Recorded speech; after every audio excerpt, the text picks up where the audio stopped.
ভারত পাকিস্তানের ৪ দিনের সংঘাতকে নিজেদের আধুনিক সামরিক সক্ষমতা যাচাই ও প্রচারের সুযোগ হিসেবে ব্যবহার করেছে চীন, এমন দাবি তুলেছে যুক্তরাষ্ট্রের US China economic and security review commission.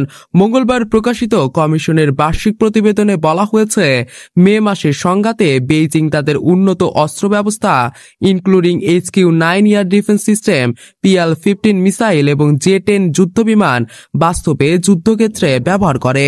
এটি চীনের জন্য কার্যত একটি মাঠ পর্যায়ের পরীক্ষা ছিল বলে প্রতিবেদনে উল্লেখ করা হয়।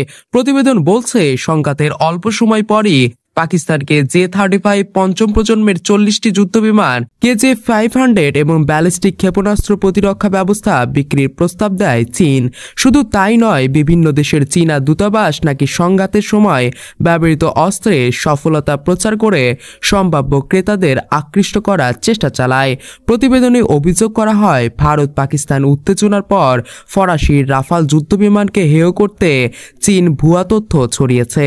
সামাজিক মাধ্যমে ভুয়া অ্যাকাউন্ট, AI নির্মিত ছবি ও গেমের গ্রাফিক্স ব্যবহার করে চীনের অস্ত্রে বিধ্বস্ত রাফাল ধ্বংসাবশেষ হিসেবে প্রচার চালানো হয়। ফ্রান্সের গোয়েন্দা সংস্থার দাবি, এ প্রচারের মাধ্যমে ইন্দোনেশিয়ার সঙ্গে রাফাল কেনার চুক্তি থামানোর চেষ্টা করেছিল বেইজিং। তবে চীন এসব অভিযোগ প্রত্যাখ্যান করেছে।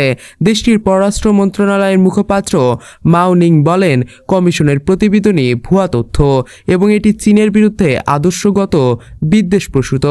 জম্মু ও কাশ্মীরে পেহেলগামের সশস্ত্র হামলায় 26 জন নিহত হওয়ার পর ভারত পাকিস্তানের মধ্যে তীব্র উত্তেজনা ছড়িয়ে পড়ে।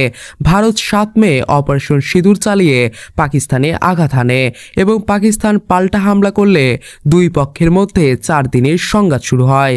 10 মে যুদ্ধবিরতি নিয়ে মার্কিন প্রেসিডেন্ট ট্রাম্প তার মধ্যস্থতার দাবি করলেও নয়াদিল্লি বলেছে এটি কূটনৈতিক আলোচনার ফল।